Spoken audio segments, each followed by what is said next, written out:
Bismillah. Alhamdulillah. Wassalatu wassalam ala Rasulillah. Barchalarimizni da yo'qdan bor etib, bizni o'zining cheksiz ne'matlarida, hurmatlarida yashatuvchi Rabbimiz Alloh taolaga ming shukrlarimiz, maqtov va ulug'lovlarimiz bo'lsin. Bizga shu haq dinimizni yaratgan suyukli payg'ambarimizga ko'ngil turlarimizdan chiqqan duolarimiz, Allohning salami ham salovati bo'lsin. Hurmatli musulmon, muslima qardoshlarım, tag'in bir martaba assalomu alaykum va rahmatullohi va barakatuh. Rabbim shu kishlarimizni, majlislarimizni barakatli qilib, xayrli, foydali ilmlar bersin. Inshaalloh olgan ilmlarimiz bilan amal qilirga nasib etsin. Ham endi Allohning rahmati yog'sin. Mana shu mahallaga, hazratlaringizga, ustozlaringizga shunda jiyilishib, birga сөйләшib, va'zlashib o'tirga bizga fursat berdilar, mumkinlik berdilar. Shunga ko'ra shu ishlarda qatnashgan, uyushtirgan endi bor kishidan da Alloh rozi bo'lsin inshaalloh. Keluvchilardan Alloh rozi bo'lsin. Kelib сөйләүчеләрдән Alloh rozi bo'lsin inshaalloh. Allohning rahmati butun bizga da yetadi. Bugun sizning bilan shunday bir masalani ko'taramiz. Qizg'anchga qarshi ne uchundir bu masalada ko'p va'zlar söylenilmey. Hatta men bik xatirlamim, bizning hatta jumg'a xutbalarında ol temalar qachon bo'ldi ekaningda so'nggi topqir.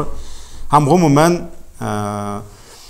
islom ummati ne uchundir bugun ali inshaalloh vaqtlichadir deb o'ylayman. Bu masaladan biroz yiroqroq turadi. Bu masalaga eng yaqin bo'lgan kishilar biz bo'larga tegish.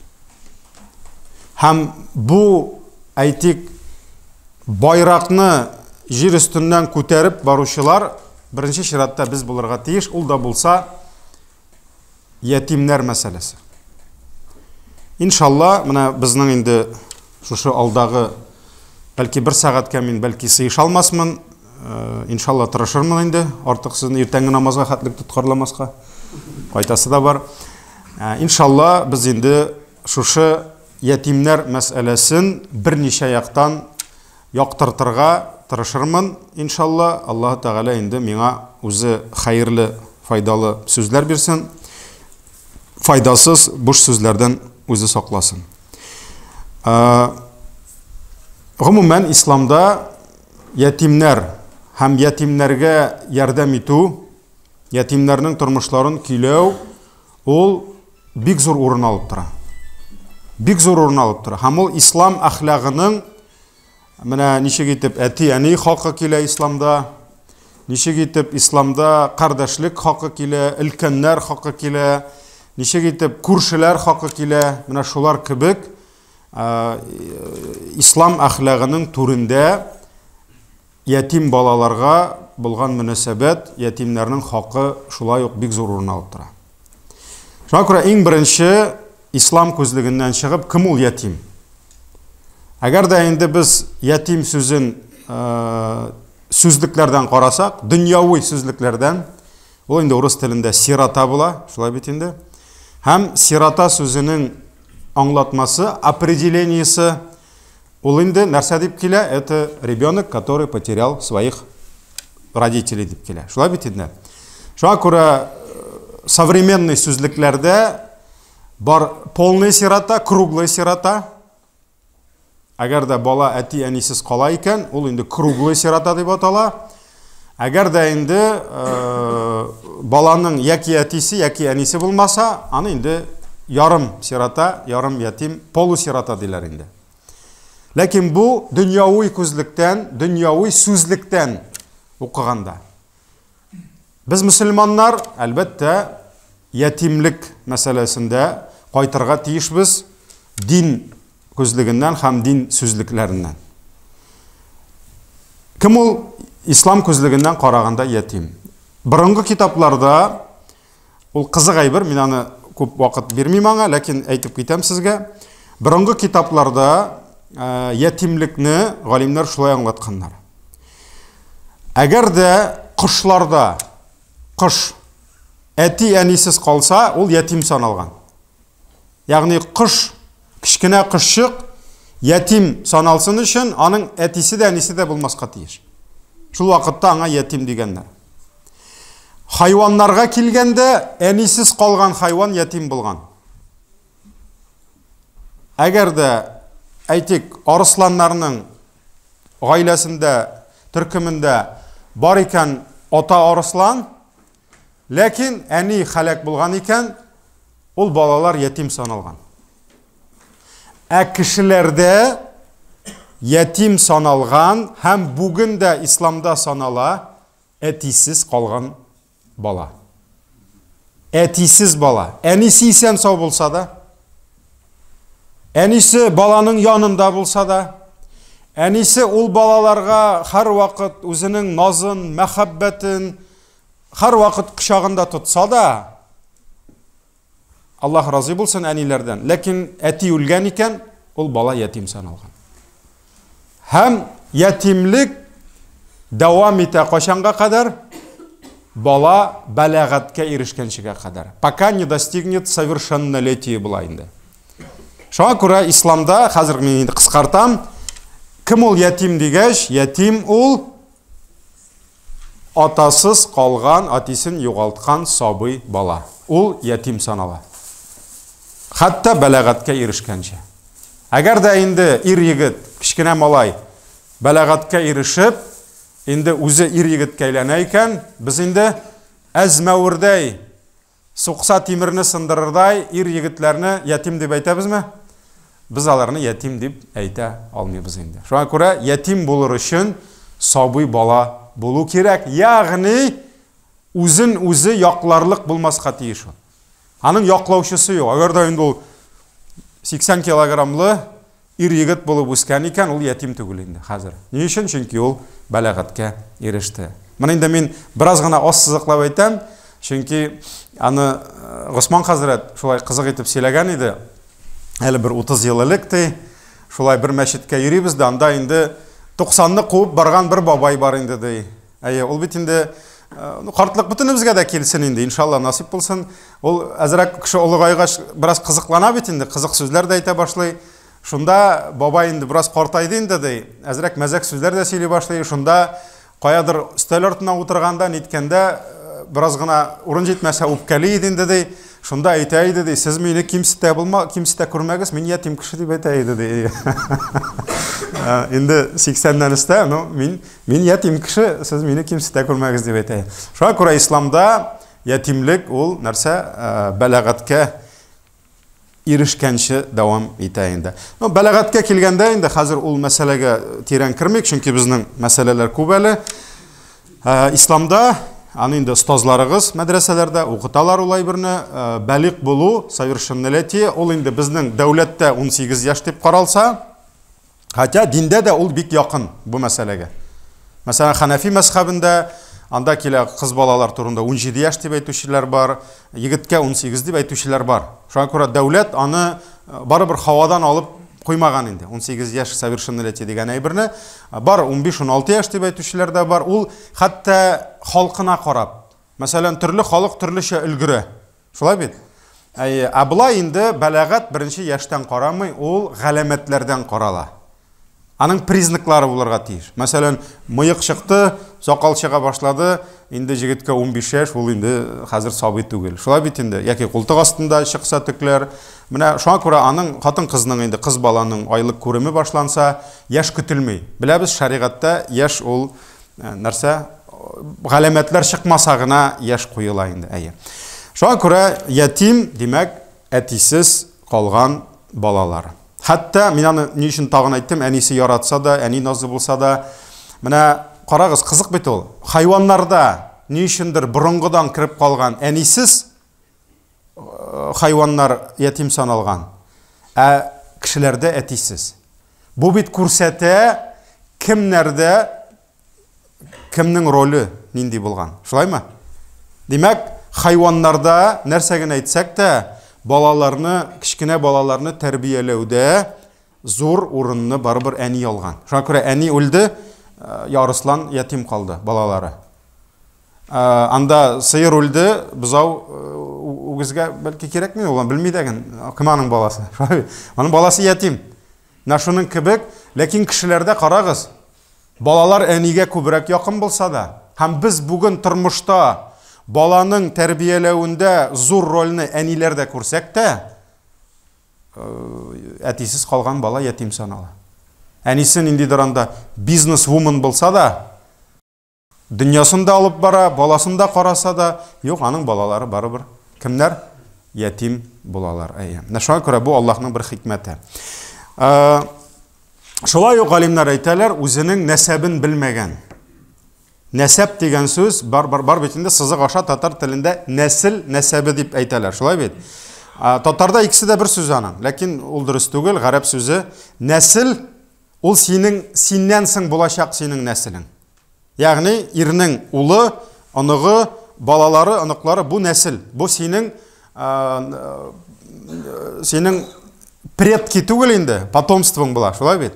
Нәсәп ул синең атаң, бабаң, әбиең бөтенесе. Сиңа хатлык нәсәп. Үстә нәсәп, аста нәсел була инде. Шуңа күрә нәсәбен белмәгән балаларда, мәсәлән, ташландык балалар, бәлки аның әтисе исәндер, бәлки әнисе дә исәндер. Мәсәлән, детдомга илтеп аталар. Шулай бит инде. Галимнәр аларны да ятим хөкеменә кертә. Чөнки кайбер кардәшләребез еш кына шулай сорау бирәләр. Нәрсә дип? Мәсәлән, детдомнан бала алсак, безгә әҗр савап буламы ятимне үстергән? Чөнки без беләбез аның әтисен дә, әнисен дә беләбез. Баралар, ләкин алар нишләгән? Балаларыннан ваз кичкән, баш тарткан. Галимнәр әйтәләр,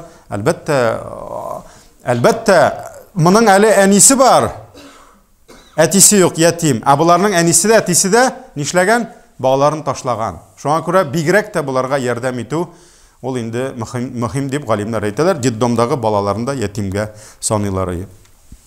Киттек алга таба. Ятимнәр хакы Коръәндә 23 урында искә алына. Аллаһы Тәгалә 23 аятта галимнәр әйтәләр, ятимнәрнең хакын безгә аңлата. Кайбер аятларда ятим дип бирлек санда килә.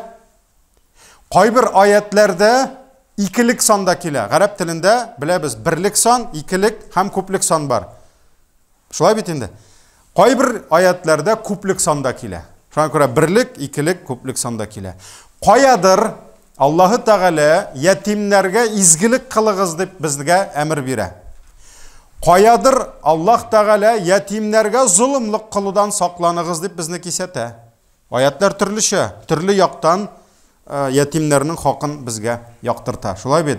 Каядыр Аллаһ Тәгалә бер генә аятта түгел, берничә аятта ятимнәрнең маллары, имущество сираты. Мәсәлән, әти үлгән. Әтинең калган малы, наследство, шулаймы? Шәригать буенча бала иң күп өлешне балалар ала. Ләкин ул балалар сабый. Мәсәлән, бер улы, бер кызы калды, әти үлде гаиләдә.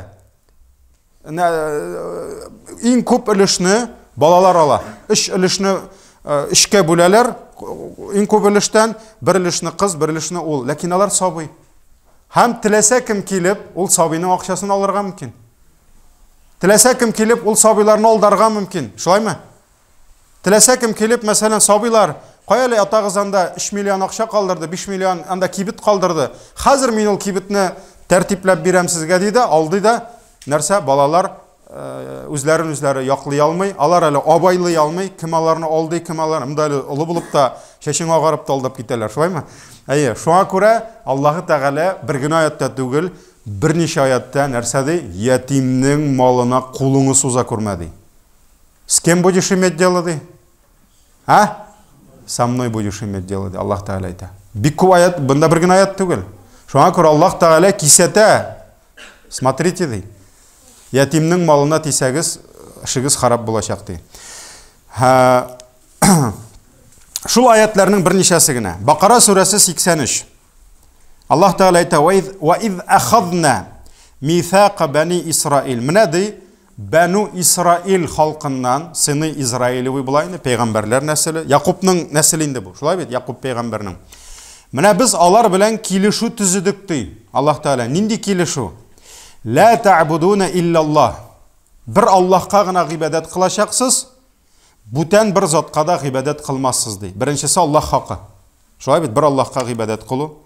Екіншісі ва бил валидайни ихсана. Изгілік қыласыз әтия негізге дейді. Бірінші орында әтия не. Аллах Тағала 4-5 аятта бірінші орынға өз хақын қоя, өзінен соң кім хақын қоя? Әтияни хақын қоя. Шуңа күрә бұл енді орысша айтқанда не обсуждается? Әтияни ва бил валидайни ихсана. Әтия негізге изгілік қыласыз дейді. Ва зил құрба. Әтияниден соң ең жақын туғандарыңызға. Чөнки әтияни генә түгел бит әле. Әле синең апаң бар, сіңлең бар, абыйың бар, әнең бар. Әтиянеңнең бір туған абыйлары неләре бар, родной дядялар, орысша әйткәндә тетялар бар, племянник, племянницалар бар. Шулай бит инде. Шуңа күрә Аллаһ Тәгалә беренче урында Аллаһ диде, әтияни якын туганнар диде, аларга изгелек һәм нәрсә? Вал ятама. Дүртенче урынга ятимнәрне куйды. Карагыз, Аллаһтан соң, әтиянидән соң, иң якын туганнардан соң кемнәрнең хакы килә? Бу аятта ятимнәр хакы килә. Аннарысын вал масакин ди, аннарысын мискиннәр хакы ди. Ятимнәр, аннарысын мискиннәр ди. Ва кулу линнаси хусна. Һәм Аллаһ Тәгалә әйтә, аларга ди әмр бирдек ди, кешеләргә яхшы сүзләр генә сөйләгез. Ва акимус сала, намазларыгызны торгызыгыз, чөнки намаз уку атабыз Адәмнән, Нух пәйгамбәрләрдән башланган. Әгәр дә кемдер әйтә икән, намаз уку сөйкле пәйгамбәребез генә алып килде дип, ул зур хата. Пәйгамбәребезгә хәтлек бөтен өммәтләр намаз укыды. Менә монда Бәну Исраил, Якубка, Якубның аныклары турында сүз бара. Намазларыгызны торгызыгыз ди, ва атуз зака, закатларыгызны бирегез ди. Закат тагын булды, шулай бит. Thumma tawallaytum illa qalila, ләкин соңыннан ди бу килешүне күбегез бозды ди. Бәну Исраил халкы, сыны Израилеви була инде, алар күбесе бу килешүне бозды илля qalila, мәгәр биразыгыз гына шушы килешүдә калды ди. Һәм баш тарттыгыз ди. Бу Бакара сүрәсе 83-нче аят. Менә бу аятта да без күрәбез, борынгыдан килгән. Менә шушы 5 намаз белән бергә, әтияни хакы белән бергә, туганлык хакы белән бергә, ятимнәргә, мискиннәргә ярдәм кулы сузу, ул безнең динебезнең асылы, динебезнең нигезе булган. Алга таба икенче безнең аят, ул инде күбе безгә таныш булган аят. Аллаһ Тәгалә нәрсә ди? Араайталлази юкәззибу биддин. Күрдеңме син ди? Нинди кешене? Шул кешене ди, кем кыямәт көнен инкар итте ди. Яумуддин, ул кыямәт көненең 30-га якын исеме бар. Яумул кыяма, ул бер генә исем әле. Аның нишәме? Кайбер галимнар 28 исеме дип киләләр, төрле аятлардан, хадисләрдән җыеп инде. Кайбер галимнар 30 дип әйтәләр. Әйтик инде 30-га якын кыямәтнең исеме бар. Шул исемнәрнең берсе ад-дин, яумуддин. Бу теге дин көне түгел. Дин сүз дип килсә дә, дин, дәйн, әҗәт, ягъни дин воздаяние. Мәсәлән, зарплата көне. Менә син гомер буе эшләдең, менә син хәзер эшләгәнең өчен аласың. Алу, җәза алу көне инде, яумуддин. Һәм менә шушы көнне ялганга санаган кешене күрдеңме син ди? Һәм Аллаһ Тәгалә шушы кыямәт ялган дип, кыямәткә күфрлек кылган кешене сүрәтли. Аның нинди сыйфатлары бар? Фадаликаллази яду'ул ятим ди. Шушы кыямәткә ышанмаучы нишли ди? Ятимне куып җибәрә үз яныннан ди. Ятимнең хакын үтәми ди. Имансыз кафир кеше ятимне үзеннән куып җибәрә дип Аллаһ Тәгалә Мәгун сүрәсендә әйтте. Һәм тәфсирдә галимнәрбез әйттеләр, кемнәрди Аллаһ Тәгаләнең кыямәт көненә иман китермәделәр ди. Аларның йөрәкләре каралды ди. Имансызлык белән. Менә шушы каралган йөрәкләр ди, ятимнәрне кабул итә алмадылар ди. Аларны куып җибәрделәр ди. Аларга рәхим, шәфкать күрсәтмәделәр ди. Шуңа күрә Аллаһ Тәгалә ятимгә рәхим, шәфкатьне кем күрсәтми ди? Йөрәге каралган кеше күрсәтми ди. Кыямәткә күфрлек кылган кеше күрсәтми ди. Шуңа күрә Аллаһ сакласын, бу инде мөселманга, мөселманнан бөтенләй шит булган сыйфат. иман китергән, кыямәткә иман китергән, йөрәгендә чиста булган мөселман ул ятимнәрне һәр вакыт якын күрергә тиеш. Һәм әйдәгез кайтабыз кешелек тарихында атабыз Адәмнән башлап бу дөньяга киләчәк, бу дөньяда туачак, яшәячәк иң соңгы кешене алсак, менә хәзер күз алдына китердек. Адәм, Хава, аның балалары һәм кыямәт көнендә белмибез кемнәр булар анда, ләкин әл-мухим нәрсә кемнәрдер туачак. Шушында тарихта самый главный ятим кем? Кешелек тарихында сөйкле пәйгамбәрбез саллаллаһу алейхи ва саллям. Аллаһның хикмәте. Тарихта иң хәерле, иң хөрмәтле, Аллаһның иң яраткан бәндәсе бу дөньяга кем булып килде? Бу дөньяга ук килде. Не стал, а родился. Кем? Ятим булып, сөйкле пәйгамбәрбез саллаллаһу алейхи ва саллям. Әйе, ул әнисенең карынында ничәдер ай булганда, аның атасы Габдулла үлде. Үлде, шулай бит. Дөньяга ятим булып килде. Һәм Аллаһы Тәгалә Духа сүрәсендә, Духа сүрәсе ул сөйкле пәйгамбәребезгә сынаулар килгәннән соң, ул авырлыкларны үткәннән соң Аллаһы Тәгаләдән сөенечле хәбәр килде. Авырлыктан соң җиңеллек киләчәк. Караңгы төннән соң таң атачак дип. Һәм менә шунда Аллаһ Тәгалә иң башта нәрсә диде? Әләм яҗидика ятиман фаава. Әллә без сине ятимлектә тапмадыкмы ди? Син бит ятимлектә идең. Фаава. Һәм без сине приютили ди. Аллаһ Тәгалә әйтә. Без сине якладык ди. Ким хур итмәдек ди. Фаава. Без сине ятимлектә таптык ди. Аннарысын алга таба Аллаһ Тәгалә әмерләрен бирә башлый. Шунда нәрсә ди? Фааммал ятима фала тaqhar. Шуңа күрә ятимне ди бер кашанда кимсетәсең булмады. Без сине ятимлектә таптык ди. Син ятим идең ди. Biz сиңа көч бирдек ди, куат бирдек ди, дәрәҗә бирдек.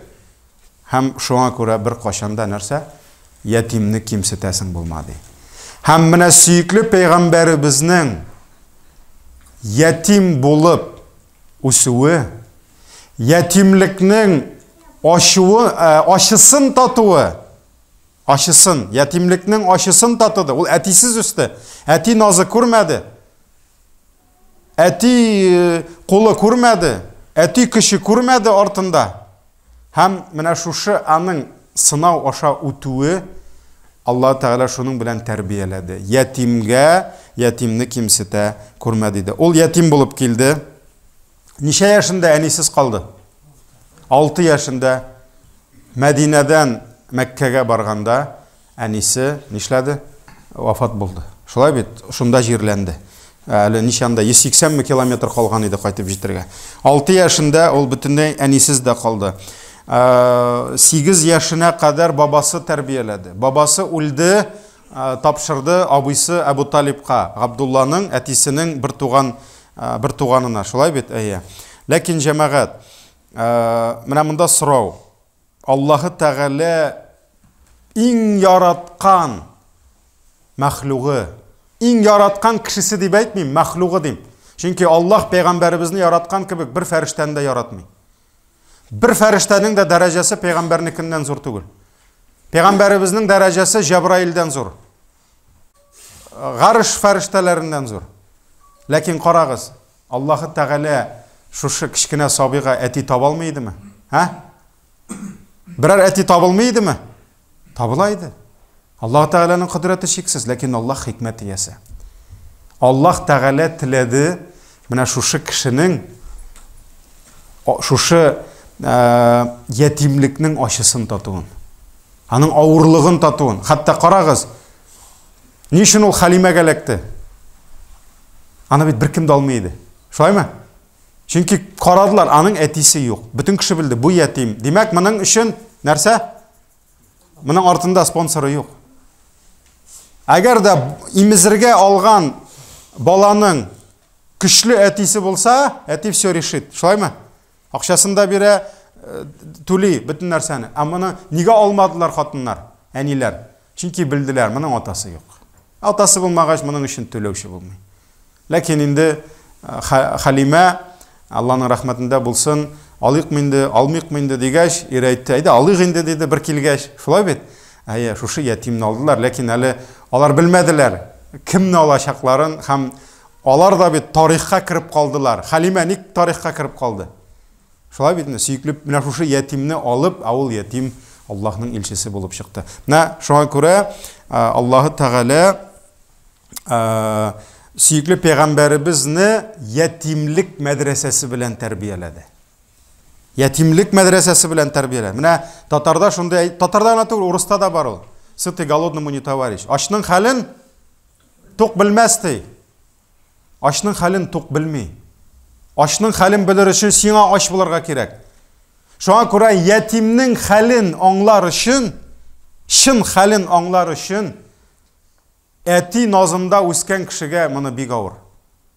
Әти кулында үскән балага ятимлекне аңлау бик авыр. Аның өчен үзеңә ятим булып карарга кирәк.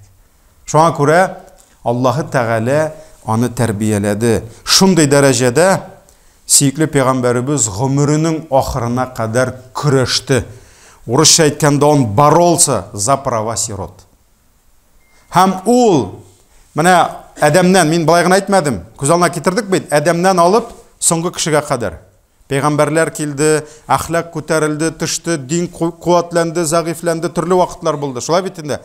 Менә сөйкле пәйгамбәребез, менә шушы 7нче гасырда, безнеңчә әйткәндә инде нашей эры дип әйтәбез. Шулай бит, шушы ятимлекнең дәрәҗәсен, ятимнәрнең хакын, тыл хатыннарның хакын шундый дәрәҗәгә күтәрде, пәйгамбәребезгә кадәр андый дәрәҗә бер кашанда булмады ятимнәрнең. Һәм пәйгамбәребездән соң да бер кашанда булмаячак. Ни өчен? Чөнки ул үзе белә иде ятимлекнең нәрсә икәнен. Ул шуңа күрә гомере буена ятим баланың яныннан тыныч күңел белән үтеп китмәде. Ул аның үзен күрде шунда. Шул баланың ачлыгындамы, шул баланың зәгыйфлегендәме, ул бит бигрәк тә илгәре заманда әти булмаса, әтисез гаиләгә бик авыр булды. Ул бүген безнең әнә Казанда киләләр кызлар зарланып ирләреннән. Ул минем зарплатам аныкыннан 2 тапкыр күбрәк ди, иренекеннән. Мен нәрсәгә соң ул ди? То есть, аңлатып та булмый, туктайын ул бит сине карый, гаиләңне карый. Юк ди, мин карыйм ди, семьяны мин ашатам ди. Шуңа күрә ул бүген ул ди, дәүләт әйтә хатыннарга, давайте ярдәм итәбез ди. Бүген кыз зарланып әнисенә шалтыратса, ул сыбылыш белән яшәп ятма, әйдә кайт монда ди. Атаң карар бөтенебезне дә ди. Атасыннан сорап тормый ул. Шуңа күрә нәрсә, ни инде, әтидән сорамыйлар. Шуңа күрә ни хәл итә. Менә ул бит инде борын-борынгыдан әти яклады, әти карады, әти тәрбияләде, әти гаиләне тотты. Шулай бит инде. Менә шуңа күрә пәйгамбәребез шул мәдрәсәдән соң субханалла күтәрде ятимнәрнең дәрәҗәсен. Әйдәгез 3 хадис. Хадислар бик күп ятимнәр турында. Ләкин башыгыз буталып бетмәсен өчен 3 кенә хадисны истә калдырыйк. Әйдәгез. Менә 3 генә алар. Шулай бит. Шушы 3 хадисны генә сезгә җиткерәм, аннан алга таба китәбез. Беренчесе. Бу хадисны Имам Бухари үзенең хадислар җыентыгында калдырган. Моны безгә Сахил ибн Саад, Аллаһның рәхмәтендә булсын, шушы сахаба тапшыра. Сөйкле пәйгамбәребез саллаллаһу алейхи ва саллям әйткән: "Ана ва кафилул ятим фил джаннати хакада." Мин ди, пәйгамбәребез әйтә, мин ди үзен күрсәтә, һәм ятимне тәрбиягә алган кеше ди. Biz җәннәттә менә шушылай бергә булырбыз ди. Менә шушылай бергә булырбыз ди, һәм 2 бармагын күтәрде. 2 бармагын күтәрде. Урта бармак һәм нинди бармак әле бу? Имән бармакмы? Указательный палец. Менә шушы 2 бармагын күтәрде. Татарча өйрәнәбез. Имән баш бармак, имән бармак, урта бармак, исемсез шәнти бармак. Дөрес әйтәм юкмы? Каямда укытучылар. Менә шушы 2 бармагын күтәрде дә әйтте: "Без җәннәттә менә шулай бергә булачакбыз" диде. Бу хадис нәрсәне аңлата? Пәйгамбәребез әйттеме, ятимнәрне тәрбиягә алган кеше ижмаққа кірәшәк дип. Алай демәде. Пәйғамбәріміз әйттіме, аның гүнахлары кешіріләшәк дип. Ол алай демәде. Пәйғамбәріміз әйттіме, ол бәхетле булачак, алай демәде. Пәйғамбәріміз бүтінісін бірге жиды да, һәм мына шу ике бармағы менә без бірге жәннәттә булачак без аның белән. Мы вместе там будем жить диде. Менә моннан да зур дәрәҗә, моннан да зур вәгъдә, бүтән урыслар әйтмешли, дальше некуда. Моннан да зур була алмый. Чөнки жәннәткә керер өчен гүнахларын кичерелергә тиеш. Шулаймы? Димәк, жәннәттә гүнахларын кичереләчәк. Аллаһның сиңа рәхмәте булачак, ахират бәхете булырга тиеш, булачак, алай гына түгел. Син жәннәттә иң зур дәрәҗәдә булачаксың. Менә Пәйгамбәрбез әйтте, менә шушы ике бармак бергә булган кебек без аның белән бергә булачакбыз. Иҗмахта диде. Бер сорау. Кемдер уйларга мөмкин, ятимне тәрбияләгән кеше Пәйгамбәр белән бер дәрәҗәдә була икән дип. Менә моны да аңлатып китәргә кирәк. Пәйгамбәр белән бер дәрәҗәдә бүтән бер кешедә булмаячак. Аллаһы Тәгалә иҗмахта бер урын булдырды. Ул урында тарихта дөньяга килеп киткән бүтән кешеләр арасыннан бер генә кеше булачак.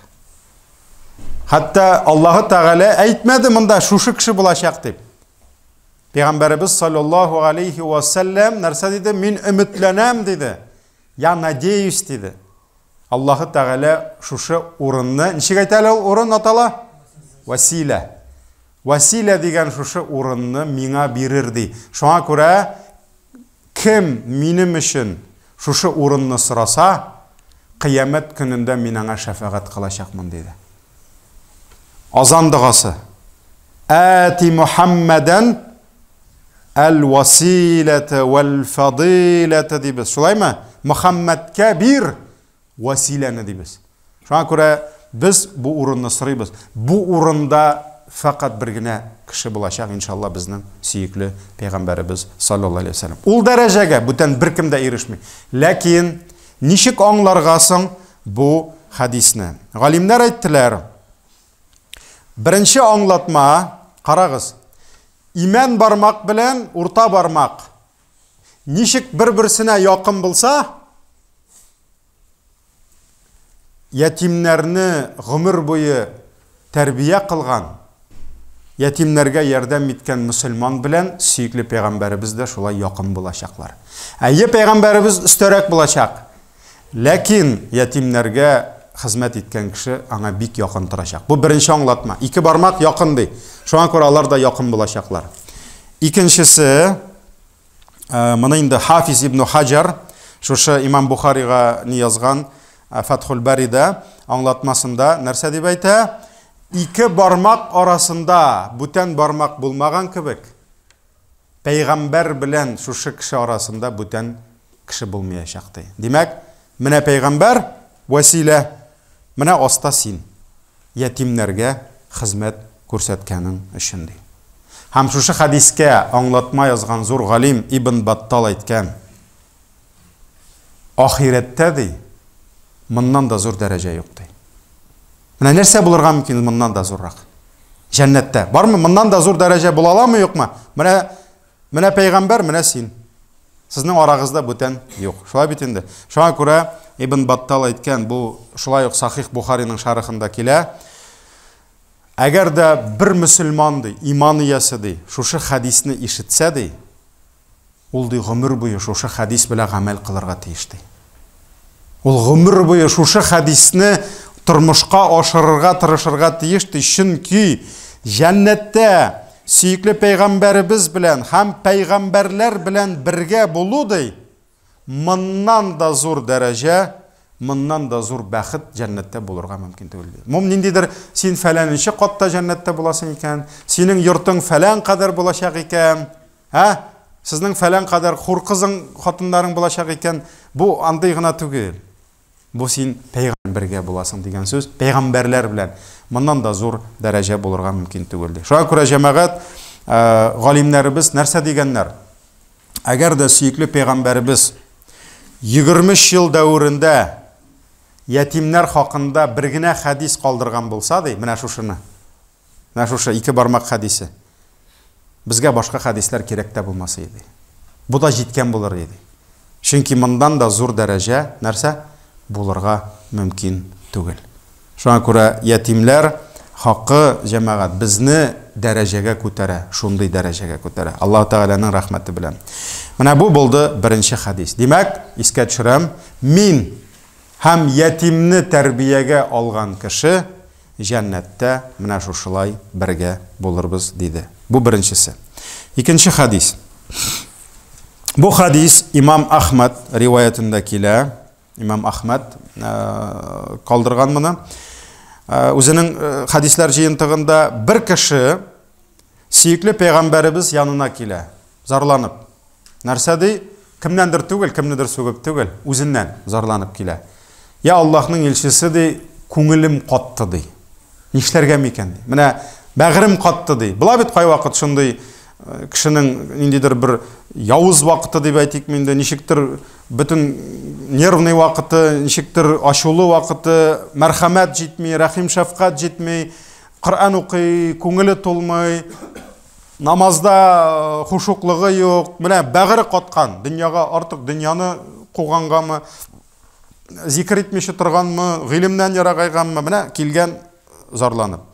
Пәйгамбәр саллаллаһу алейһи ва саллям аңа 2 киңәш бирде. 2 киңәш. Нәрсә диде? Имсах рa'сал ятим ва ат'имил мискин. Барды. Тап ятимне ди һәм башыннан сыйпады. Сыйпа башыннан, бар да ятимнең башыннан сыйпады. Һәм икенчесе мискинне табып ашатты. Ашатты мискинне ди. 2 бер. Ятимнең башыннан сыйпа, мискинне ашатты, күп вакытта ул ятим әле үзе мискиндә булып чыга. Шулай бит? Башыннан сыйпадың, ашаттың. Бу хадис Имам Ахмад риваятында килә. Шуңа күрә җәмәгать дөнья куу, дөньяны көтү, ул нәрсә эшли телисеңме, юкмы, ул күңелләрне каралта. Һәм шушы каралткан күңелләрне ничек җибетергә? Ничек итеп шушы каткан бәгырьләрне йомшартырга? Менә монда инде килә Коръан уку турында килә, зикр турында килә. Менә бу хадистә пәйгамбәребез врач буларак, ул бит инде табиб, йөрәкләрнең табибы, киңәш сорап килде, авыру белән. Минем нәрсә эшлим ди? Кемдер башын авырта, кемдер тышымсыз дип килә. Шулай бит табибларга. Менә монда нәрсә ди? Бәгырем катты, нишлим ди? Бар, срочно сиңа ди ятимнең башын сыйпарга кирәк ди. Менә сиңа дару ди. Шуңа күрә, субханалла, хәтта нәрсә дип әйтәләр, әгәр дә кешегә бер төрле рухи авыру килсә, ул шуның киресе белән даваларга кирәк.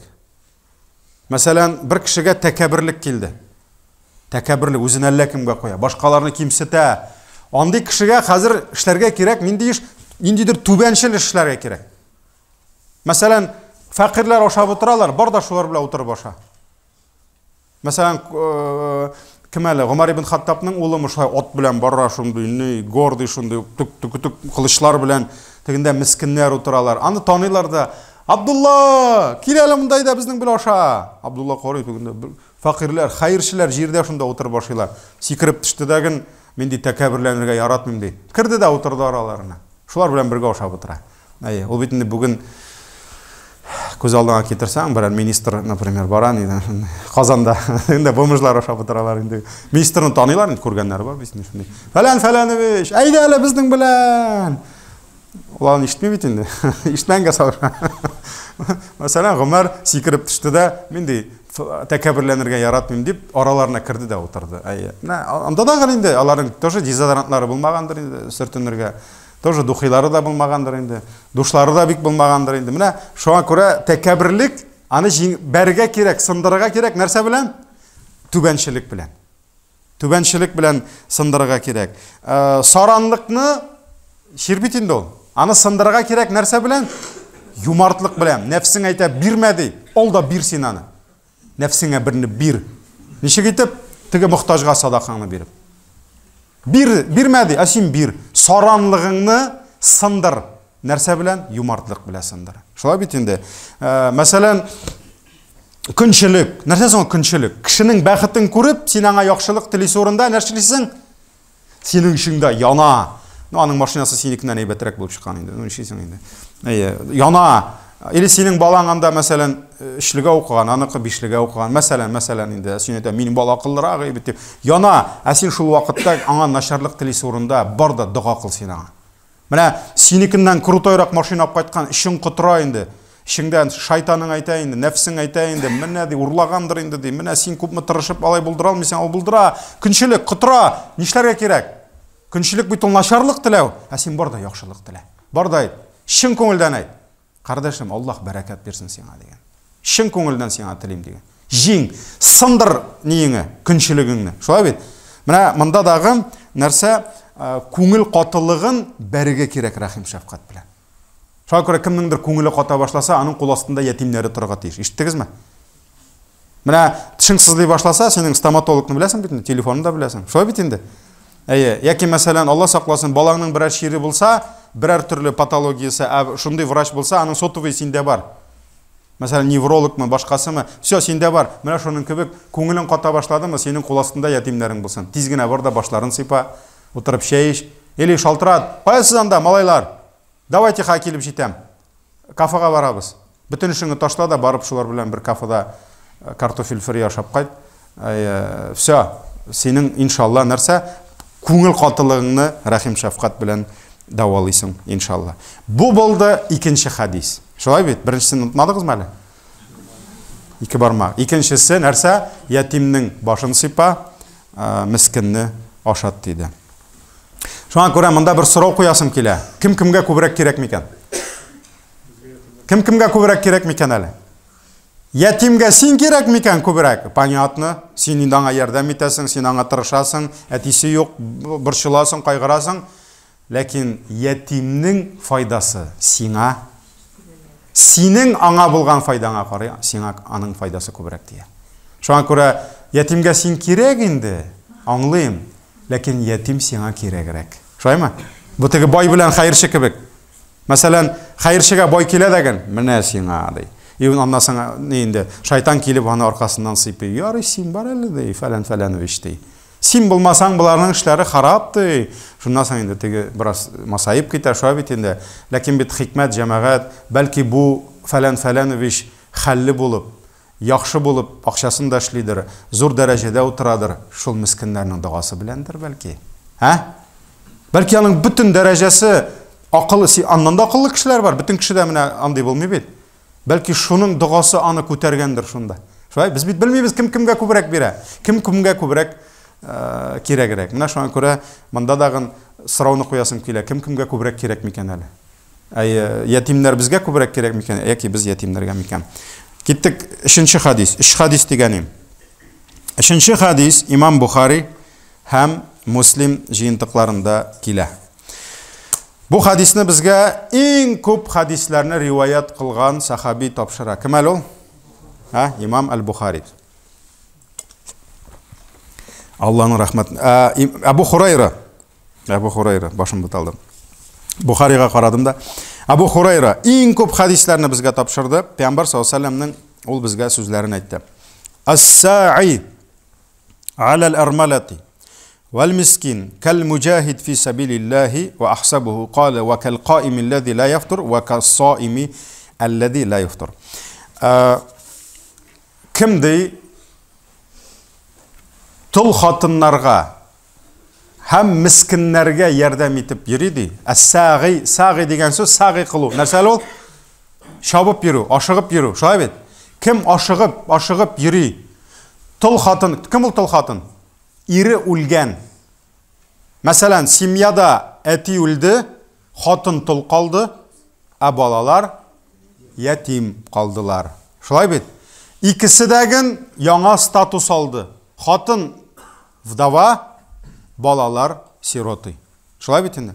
Һәм алар хадискә килеп кирделәр. Диндә дәген алар башка статус алдылар. Кичә ире барые, ул тол түгелие, ләкин бүген тол. Кичә әтиләре бар иде, алар ятим түгелие, бүген ятим. Менә шуңа күрә Пәйгамбер нәрсә диде? Тол хатыннарга, мискиннәргә ярдәм итеп йөрүче, менә шулай шабып йөрүче. Ул Аллаһ юлында Үш әйбер вағда итте Пәйгамбәрбез. Аллаһ юлында жихад кылучы. савабын ала. Һәр көнне bir көн калдырмыйча ураза тотучы савабын ала. Һәм һәр төнне ял итмичә тәһаҗҗүд намазлары укыган савабны ала диде. Бу хадис Бухари, Муслимда килә. Әлхәмдүлилләh. Карагыз. Изгелек бер, эш савап. Синең бер изгелегеңә эш изгелекнең савабы. Нинди изгелек? Аллаһ юлында җихад. Чыгып киттең, корал тотып җихадка, динеңне, илеңне, гаиләңне саклап, бөтен кеше чыга алмый. Бөтен кеше чыга алмый. Бөтен кеше бара алмый, бөтен кеше ул авырлыкны күтәрә алмый. Бер кашан да күтәрә алмады ул бөтен кеше ул авырлыкны. Пәйгамбәрбез вакытында да иманы какшаган кешеләр качтылар, шулай бит. Әйе, шуңа күрә ул сугыш. Алла сакласын. Инде егетләребез инде исән сау кайтсыннар гына. Әйе, ул сугыш. Шуңа күрә Аллаһ юлында җихад кыла. Әле көне буе ашамаган. Чөнки ураза тота. Әле төне буе йокламаган. Карагыз, эш изгелектә. Төне буе намаз укыган, йокламыйча. Көне буе ураза тота, ише чыгып киткән мылтык тотып җихадка. Эш изгелекнең савабы языла кемгә? Тол хатыннарга, ятимнәргә, мискиннәргә ярдәм итим әле. Шуларның тормышларын җиңеләйтим әле, әз булса дип шабып йөргән кешеләргә Аллаһның рәхмәте, фәрештәләр эш изгелекнең савабын язалар иншалла.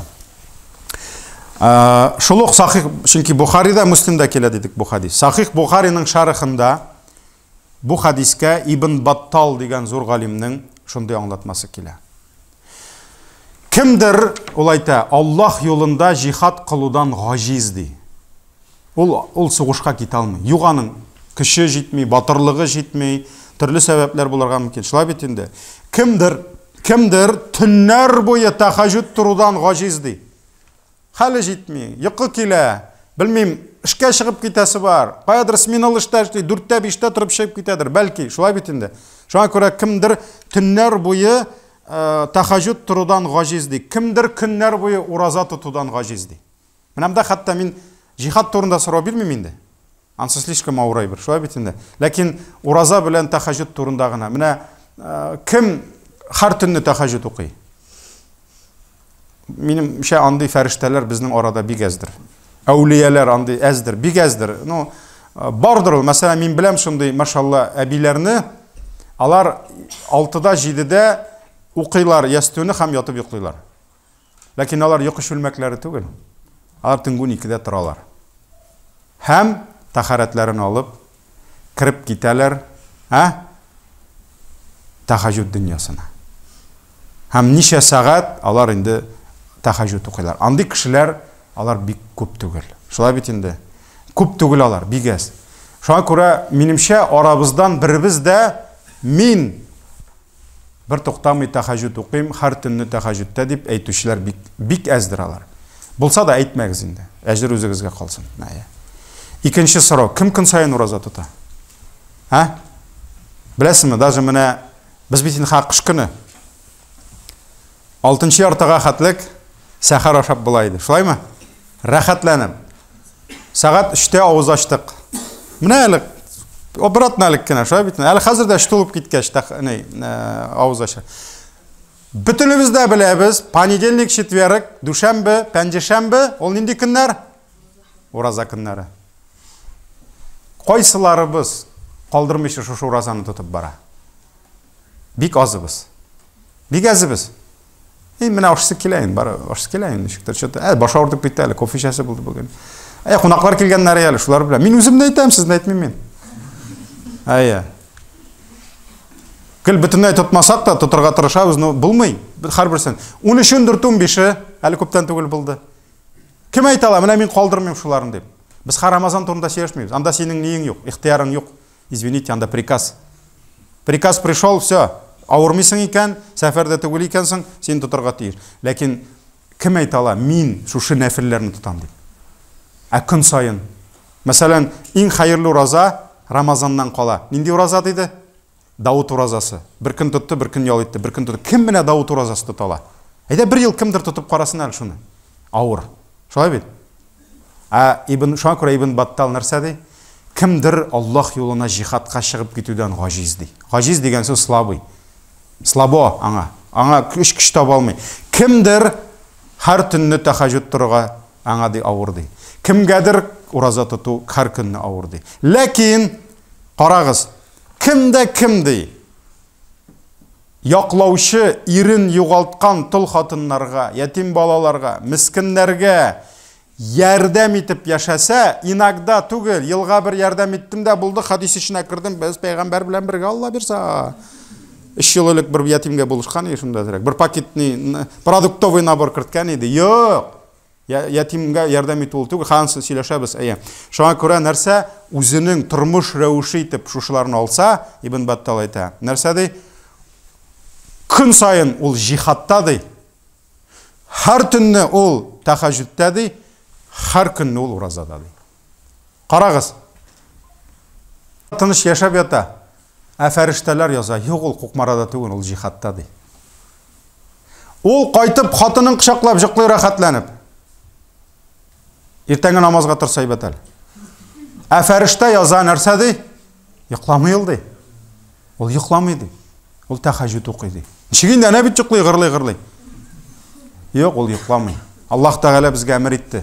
Йоклау түгел, тахаджуд язырга. Кара, иртә белән торды, завтрагын ашады. Абитта каядыр мәҗлескә барып килде. Рәхәтләнеп ашый. Фәрештәләр әйтә, юк, ашамый ди. Ул уразада ди. Һәм көн сайын шушай бер. Һәр төнне тахаджуд, һәр көнне ураза, һәр көнне кая? Жихадта. Ни өчен? Чөнки аның артында бер гаилә тора. 2 гаилә тора. 3 гаилә тора. Кемгә күпме биргән Аллаһ Тәгалә? Көч биргән. Шулай бит, ул шушы гаиләләрне карый. Ул аларның чыгымнарын күтәрә. Ул аларның яшәгән җирләрен төзәтә. Ул үз өстенә, менә шушы хадистә әйтелгән, тол калган хатыннар, ятим калган балалар, мискиннәр, ул шуларга хезмәт иткән өчен фәрештәләр язалар. Жихад, тахаджуд, ураза. Көн сайын. Ашамаган, йокламаган, ичмәгән, еще әле автомат тотып жихад кылып йөри. Шулаймы? Бүтән савапны язалар. Менә шуңа күрә, карагыз, Ибн Баттал әйтә, тиз генә укып чыгам. Кемде тол калган хатыннарга, ятимнәргә, мискиннәргә ярдәм итеп яшәсә ди, ул кыямәт көнендә ди, Аллаһ юлында жихад кылучылар арасында басып торачак ди. Кемдер әйтә, карале, син ул мужахидләр янында нишәп торасың соң? Миндә бит жихадта. Кая син жихадтаң соң? Син армиядә дә булмадың бит. Мәсәлән, юк, ул жихад, ул мужахидләр белән кирип китәчәк оҗмакка ди. Гомерендә бер сугыш күрмәсә дә ди. Бер көн сугыш күрмәсә дә ди. Ул гомер буе сугышкан кебек әҗр алачак ди. Өстәвенә ди, Ибн Баттал әйтә, һәр көн ураза тотып ди. Һәр төн тахаджуд укучылар белән бергә торыр ди. Тахаджуд укучылар янында да ул йөри. Ураза тотучылар янында да ул йөри. Һәм нәрсә ди? Көндүзләрен ашап, төннәрен йокласа да ди. Ой, ураза тотмады алай. Ләкин ураза тоткан кебек. Көн сайын ураза тотмады бит инде. Шулай бит. Кайсыдыр көнне ял итте, ләкин көн сайын тоткан кебек. Һәр төнне тахаджудка тормаса да торган кебек булыр ди. Бу ди Аллаһ Тәгаләнең безгә предложениесе ди. Сәүдә ди. Аллаһның безнең белән Аллаһ торгуется. Кирәкме сезгә ди шушай бер ди. Бу табышлы сәүдә ди. Аның табышы һич вакыт бетмәс ди. Аллаһ ризалыгы өчен ди. Шушы тол хатыннарга, мискиннәргә, ятимнәргә ярдәм итүдә шаба ди. Әлеге сәүдәсе белән Аллаһ юлында жихад кылучылар, ураза тотучылар һәм кыямәт һәм кыям торучылар, тахаджуд укучылар савабына ирешә ди. Алар кебек зур кешеләр түкмәсә дә ди. Бу Аллаһның рәхмәте ди. Аллаһ рәхмәтен теләгән бәндәсенә насыйп итә ди. Сахих Бухариның шарыхында килә бу.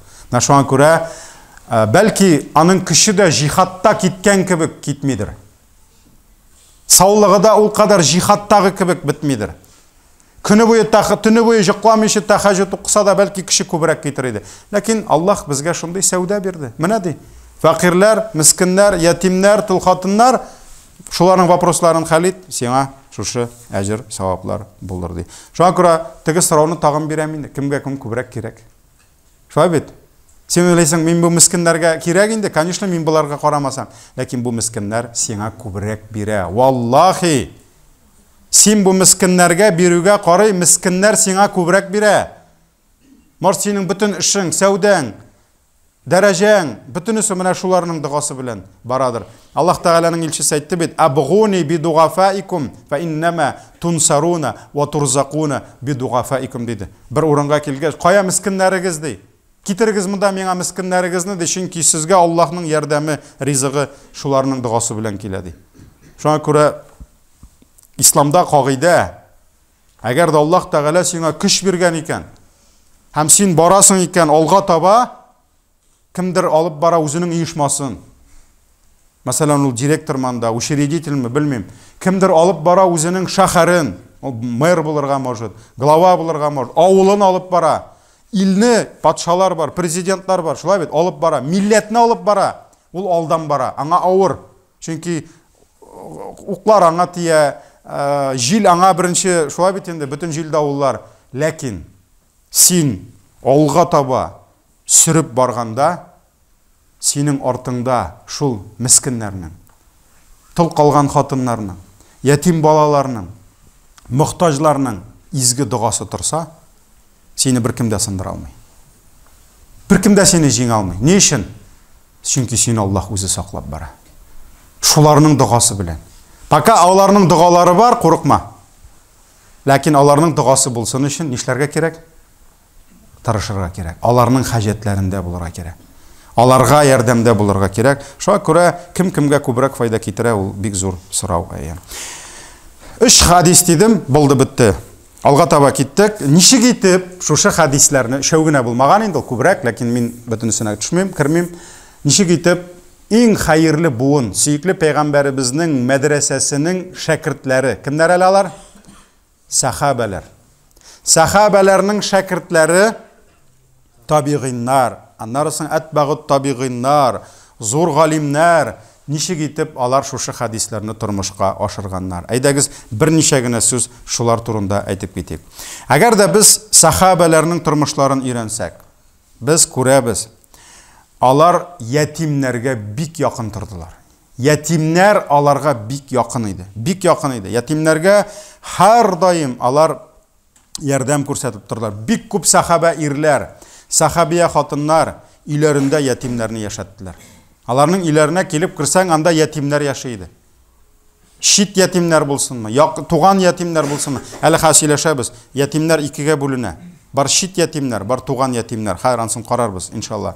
Ләкин алар шушы ятимнәрне өйләренә алып кайтканнар. Алар шушы ятимнәрне яклаганнар, аларның тормышларын кайгыртканнар, аларның киләчәген уйлаганнар. Шушы ятимнәр белән кайнашканнар алар. Кайнашканнар. Ни өчен? Чөнки алар менә бу хадисләрне бездән күбрәк белгәннәр һәм тормышка ашырганнар. Менә бу без бергә дигән. Һәм алар белгәннәр, шушы ятим аша сиңа күпме бәрәкәт киләсен. Аллаһ Тәгалә сиңа күпме муллык, күпме үзенең рәхмәтен бирәсен, алар аңлаганнар. Шуңа күрә табыннары белән бүлешкәннәр, ятимнәр белән. Менә шуларның берсе Хасанул Басри сөйли. Хасанул Басри ул табигиннар арасында иң зур галимнәрнең берсе. Хасанул Басри. Ул нәрсә дип әйтә? Абдулла ибн Гумар, кем әле ул Абдулла ибн Гумар? Гумар ибн Хаттабның улы. Гумар ибн Хаттабның улларының берсе Абдулла ибн Гумар, бик күп хадисләр риваят иткән сахаби. Абдулла ибн Гумар ди, аның семейный закон булган, правила семейный. Менә һәрбер гаиләдә ниндидер бар бит инде кагыйдә. Мәсәлән, атнага бер без әти өендә җыелырга тиеш, мәсәлән, анда шушлай булырга тиеш, шулай. Менә аларның семьяда закон булган. Табын артына ятим утырмыйча ашамаганнар. Абдулла ибн Гумар табыны артына бер ятимне утыртмыйча ашамаган. Һәм Хасанул Басри әйтә, Абдулла ибн Гумар ди, һәр вакыт табыны артына бер ятим малайны чакыра торган булган. Мәсәлән, алар инде ястүдән соң мисал белән ашыйбыз дип сөйләшсәләр, яки анда акшамнан соңмы, бөтенесе белгән.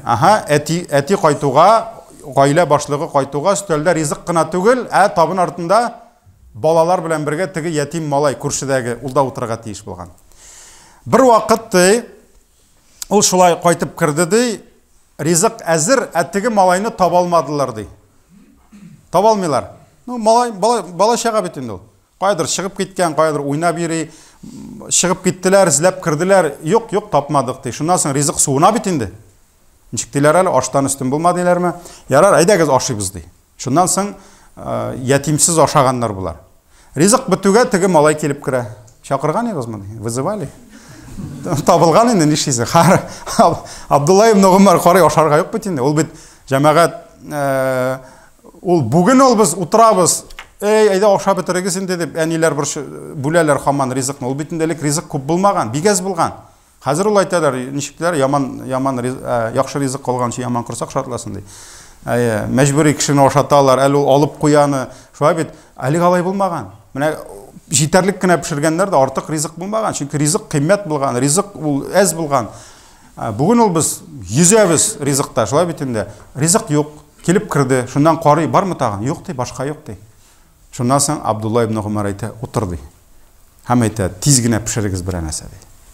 Һәм тиз генә солы боткасы пешерәләр. Тагын бер әйтәм, бу 21-нче гасыр түгел. Бүген ботка инде ул садикта бирәләр, мәктәптә бирәләр, больниста бирәләр.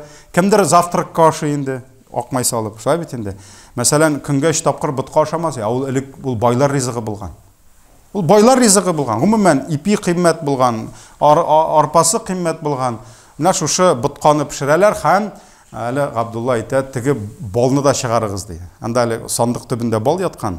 Самый редкий случайлар өчен генә теге бәйрәм өчен балны да чыгарып куя да, теге ятим ашый башлагач әйтә, Аллаһ әйтәм ди, мин синең хакыңа нитмәдем ди, кимсетмәдем ди. Ягъни аклана теге малай янында.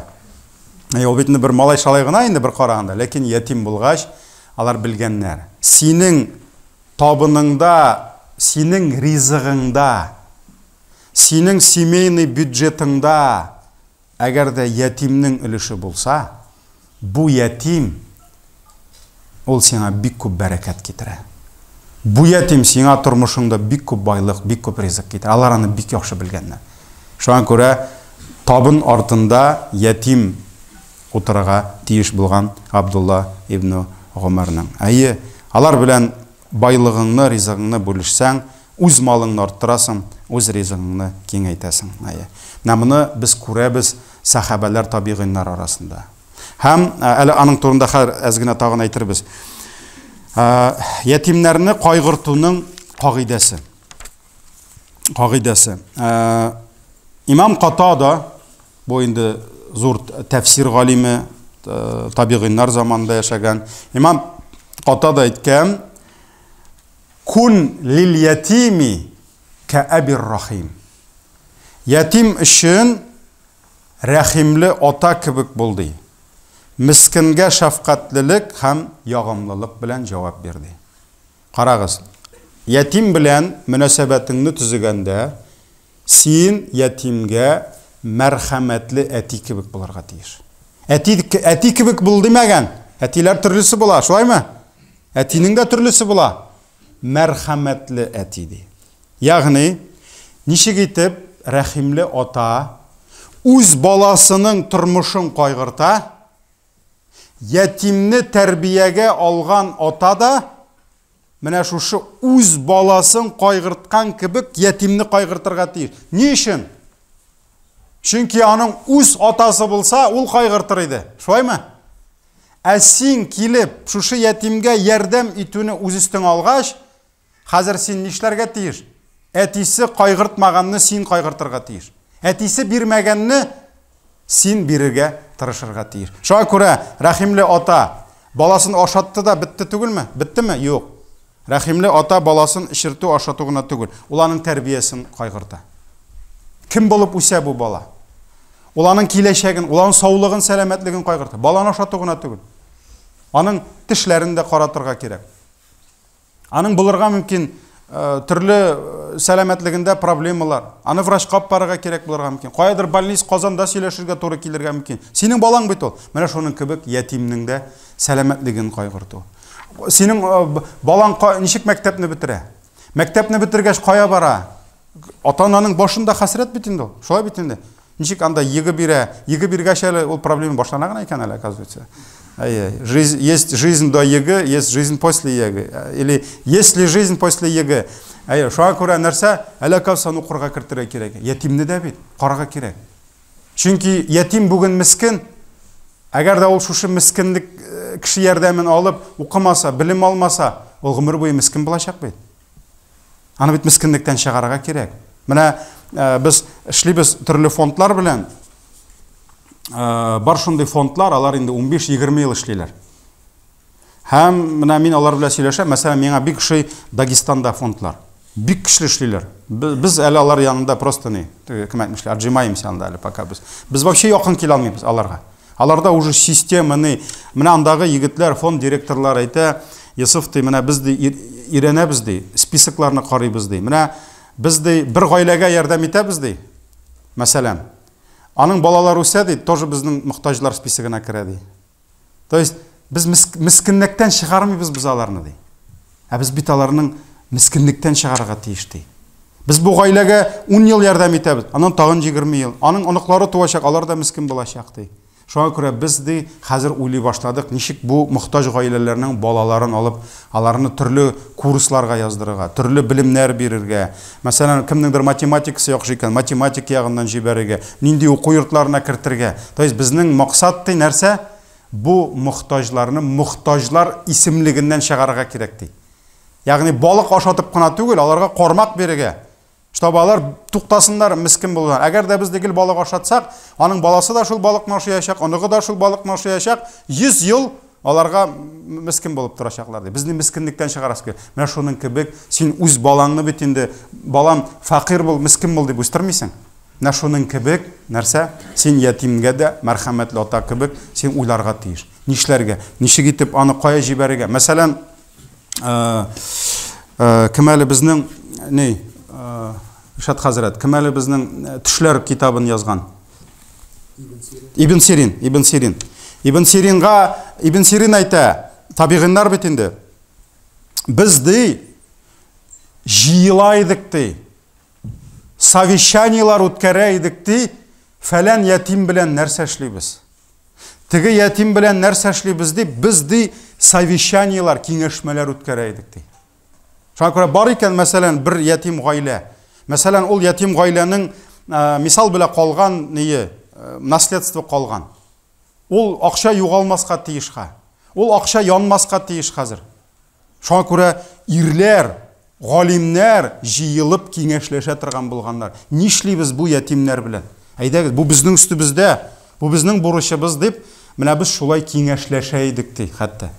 Карагыз, алар бит димәк моны зур проблема итеп күргәннәр. Алар ятимнәргә мәгез тагын бер атнадан килерсез, алай карамаганнар. Ул бит ит балалары түгел. Шулай бит инде, или сарык бәрәннәре түгел, яра симергәч суйырбыз дип. Юк, алар кешеләр. Һәм мәрхәмәтле әти булыр өчен син аларның ул кайгысына керергә тиеш. Син аларны алга таба алып барырга тиеш. Менә шуңа күрә бу дагын инде ятимне кайгыртуның менә кагыйдәсе нәрсә? Әле дөнья гына түгел, әле ахиратны кайгыртырга кирәк бит. Шулай бит? Ахиратны кайгыртырга кирәк. Шуңа күрә монда әлбәттә эш күп инде, эш күп. Һәм менә монда җәмәгать бик кызык әйбер әйтәләр галимнәр. Алга таба киттек. Менә Субханалла, кеше ятимгә, мәсәлән, бер ятим улга, ятим кызга үзенең көчен бирә, вакытын бирә, алар өчен тырыша, көннәрдән бер көнне Аллаһы Тәгалә шушы ятимгә тауфик, шундый тауфик бирә диләр галимнәр. Кеше ди үз баласыннан күрмәгәнне шушы ятимнән күрергә мөмкин ди. Аңлатылдымы? Менә синең мәсәлән үзеңнең 3 балаң үсеп килә, син аларга тырышасың, син аларга гыйлем бирәсең, ләкин син үзеңнең 3 балаңны гына түгел, син мәсәлән бер гаиләне алдың, мәсәлән абыең үлде, абыеңның балалары кемнәр? Ятимнәр. Шулаймы? Синең племянникларың кемнәр? Ятим. Нахар аны сөйләшәбез. Бар свои, бар чужие сироты. Хәзер менә шуңа күчәм мин, ләкин бер генә җөмләне әйтеп бетерәм. Менә син шул ятимнәргә ярдәм итәсең. Аллаһы Тәгалә шушы ятимнәргә шундый тауфик биргән мөмкин. Картаймыш көнендә шушы ятимнәр сиңа үз балаңнан да күбрәк хөрмәт күрсәтергә мөмкин. Менә моны галимнәр язалар мисаллар белән. Менә фәлән семья бар иде ди. Үз балаларын да үстерделәр, ләкин ятимгә ярдәм иттеләр. Картаймыш көнендә ди, авырып ятканда менә шул ятим ди, инде ятим түгел ул, үскән бит. Мәрхәмәт йөзеннән килеп шуны тәрбияләде ди. Авыртканда шул карады аны ди. Аңа шул ярдәм итте ди. Менә шуңа күрә бу Аллаһның бер бәрәкәте бит инде. Шулай бит Алла Тәгалә шушы ятимнәр аша биргән мөмкин. Син үз балаңнан күрмәгән назны син шул ятимнәрдән күрергә мөмкинсең. Менә монысын да онытырга ярамый. Алга таба ятимнәр була шит, ятимнәр була үзеңнең ятимнәрең. Бу безнең ятимнәр, бу шит ятимнәр кебек. Маңа хадис Абу Хурайрада килә, ул Имам Муслимда килә. Ул хадисне без инде үткән идек, ләкин аның бер риваятында әз генә өстәмәсе бар. Нәрсә дип әйтә? Пәйгамбәрбез әйтә, ятимне тәрбия кылучы ди. Лаху ау ли гайрихи ди. Үз ятимин ди, ләкин яки шит ятимне ди. Карагыз, монда бу хадистә шунда ике сүз бар. Үз ятимин ди, яки шит ятимне ди. Biz ди шушы тәрбия кылучы белән иҗмахта бер булырбыз ди. Бу хадисне үттек инде. Ләкин бу риваятта шушы җөмлә бар. Своих сирот ди или чужих сирот ди. Менә бу хадис нәрсәне аңлата? Ятимнәр икегә бүленә. Булырга мөмкин шит ятимнәр, булырга мөмкин үз ятимнәрең. Ничек аны аерырга? Сиңа бернинди туган булмаган, әтисез калган балалар, алар шит ятимнәр. Алар өчен дә савап. Ләкин булырга мөмкин әле синең үз ятимнәрең. Кемнәр алар? Мәсәлән, синең әйттем, бер туган абыең, Алла сакласын, бер туган энең үлеп китте. Аның калды сабый балалары. Булар кемнәр? Ятимнәр. Булар нинди ятимнәр? Пәйгамбәрбез әйтте, свои сироты, чужие диде. Булар синең туган ятимнәрең. Син аларның родной дядя буласың. Шулаймы? Әбу Талиб нинди ятимне алды? Шит ятимнеме? Юк. Бер туган абыйсының улын алды. Ул аның үз ятиме иде. Шулай бит? Менә шуңа күрә карагыз җәмәгать, кай вакыт без издибез ятимнәрне. Кая бар микән алар дип? Синең кул астыңда ятимнәр яшәп ята икән. Синең бер туган үлгән абыеңның балалары ятим, мәсәлән. Тагын ниндидер туганыңның балалары ятим. Менә бу ятимнәргә ярдәм итү бирә ике савап. Икеләтә савап. Нинди савап? Айтабыз теге аятка. Нинди аят иде әле? Мин дә оныттым инде. Ришат абый яздымы? Бакара 83. Аллаһ Тәгалә генә гыйбадат кылыгыз, әти әнигә изгелек кылыгыз, туганнарга изгелек кылыгыз һәм ятимнәргә. Ятимнәр ике статус алырга мөмкин. Ятим һәм туган. Икесе икеләтә савап аласың. Менә шуңа бер мисал китерәм. Бер вакыт сөйкле пәйгамбәрбез, бу Бухарида килә, Муслимда килә бу хадис, сөйкле пәйгамбәрбез мәчеттә вагаз сөйләде. Ул ниндидер хутба булды микән инде, гаит хутбасы булды микән, хатын кызларга аерым вагаз сөйләйде. Беләбез бит, шулай бит. Гаит көнне аерым чыгып аларга вагаз сөйли торган булган пәйгамбәрбез. Чакырып бөтенесен җыеп. Һәм шушы вагазында нәрсә диде? Әй хатыннар диде, закатларыгызны бирегез диде. Хәтта бизәнү әйберләреннән булса да диде. Закатларыгызны бирегез. Безнең мәзһәбтә бизәнү әйберсеннән бирелмәй. Шулай бит. Ләкин бирегез закатларыгызны диде. Шушы вагазны тыңлап хатыннар өйләренә кайттылар. Шуларның берсе Зәйнәп. Зәйнәп әс-Сақафия. Аның ире Абдулла ибн Мас'уд. Абдулла ибн Мас'уд кем ул? Ул сахабалар арасында иң зур галимнәрнең берсе. Абдулла ибн Мас'уд. Иң зур галимнәрнең берсе. Ләкин Абдулла ибн Мас'уд мискин иде. Менә нишисең инде? Зур галим булды. Акчасы юк иде, мискин иде. Аның хатыны бай иде. Менә Аллаһ Тәгалә биргән бай хатын, әлхәмдулилlah. Шулай бит инде. Ярар, бу нәрсә эшли иде Зәйнәп? Ул Абдулла ибн Мас'удка да ярдәм итә иде. Әтисе бай булгандыр, нәселе бай булгандыр, төрле сәбәпләр булырга мөмкин. Шулай бит инде. Әле буларның өйләрендә ятимнәр бар иде. Ятимнәр бар иде. Ул аларга да ярдәм итә. Хәзер пәйгамбәрбез әйтте, закаттарыгызны бирегез диде. Маңа закат бирергә кирәк. Шуннан соң бу Абдуллага килде дә ире янына. Күз алдына китерәбез бит инде. Хатын ире янына килә дә әйтә: "Каралы ди, ирем ди, мин закатларны сезгә генә бирсәм җитерме икән шулай ди? Кабул булырмы икән ди?" Карагыз, Аллаһның хикмәте. Ир хатынына закат бирә аламы? Ни өчен? Ул аны былай да обеспечивать итәргә тиеш. Ул обязан. Ир әти-әнисенә закат бирә аламы? Юк, ул аны былай да аларны карарга тиеш. Ата баласына закат бирә аламы? Юк, ул аны былай да карарга тиеш. Хатын иренә закат бирә аламы? Хатын не обязан ирен карарга. Шулаймы? Шуңа күрә хатын кыз иренә ярдәм итә икән, ул аның ана благотворительница. Без тыкыллар инде, без монда хезмәтчеләр инде шул. Бирәбез. Хатыннар алар әйтергә мөмкин. Ну ладно, давай мин сиңа әзрәк бирәм, шул ярдәм итәм инде. Дөҗин утырып дуга кыласың сиңа садака биргән кешегә. Нишисең, ана не обязана сиңа бирергә. Син аңа обязан. Ул сиңа әйтергә ме, слушай, давай, ашат, киендер. Үзең нәрсә ашыйсың, миңа шуны бир. Шуңа күрә монда без ирләр, менә ислам хатын кызны мыскыл итә диләр. Монда без куллар вообще-то монда. Җирибез шунда итеп. Сезгә кул булып. Хатын кызлар алар нәрсә? Алар әйтергә мөмкин. Минем акчам бар, ну извини. Мен үземә кирәк ул. Әйтә аламы? Әйтә ала. Ну хатыннар бик ишетеп утырмагыз бөтенләй бу. Бүген разборкалар булырга может. Анда запчасть акча кирәк, хатын бирә амортизаторга акча. Хәзер менә. Шуңа күрә карагыз, Зайнаб иреннән сорый: "Мин закатны сезгә генә бирсәм буламы?" ди. Бар пәйгамбәребездән соралы ди. Абдулла әйтә: "Юк, сорамыйм, үзең сора" ди. Шуннан Зайнаб киттем ди. Пәйгамбәребезнең өенә барсам ди, анда хатыннар басып торалар, шулык сорау белән килгәннәр ди. Алхамдулилlah, спонсор хатыннар булган сахабалар арасында да, ирләрен содержать иткән. Шуннан безнең яныбызга Билал чыкты ди. Билалны беләсез инде, муазин. Һәм без әйттек ди, Билал пәйгамбәребездән соралы ди, менә ул безгә бүген закат бирергә кушты ди. Без закатны бирә алабызмы ди, мохтаҗ булган иребезгә, ятимнәргә ди. Соралы ди. Шуннан соң Билал шыпырт кына пәйгамбәребез янына кирде дә: "Я Расулулла, менә анда хатыннар килгән, бүген синең вагазыңны тыңлап ди.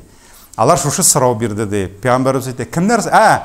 Зайнаб әйтәле, "Тока әйтмә инде мин дип ди. Мин сорады дип әйтмә пәйгамбәребезгә ди. Кем икән әйтмә инде ди." Шуннан соң пәйгамбәребез әйтә: "Кем соң ул ди?" Зайнаб бит инде әйтмәскә кушкан иде. Пәйгамбәребез әйтә: "Кем соң ул ди?" Билал әйтә: "Зайнаб инде ди, Зайнаб ди." Пәйгамбәребез әйтә: "Кайсы Зайнаб ди? Кайсы Зайнаб ди?" "Абдулланың Зайнабы ди." Пәйгамбәрбез аңлый бит инде Абдулла ибн Масгудның Зайнабы икәнен. Шуннан соң пәйгамбәрбез әйтә: "Әйе ди. Бирсә була ди, 2 савап алыр ди. Беренчесе закат савабы, икенчесе туганына ярдәм иткән савап булыр ди." Менә шуңа күрә ятимнәр, мин инде кайттым темага, ятимнәр 2 төрле булырга мөмкин. Синең ятимнәрең, туганыңның ятимнәре калды, шулай бит. Мәсәлән, сеңлеңнең балалары, сеңлеңнең ирүлде, ул тол, балалары ятим.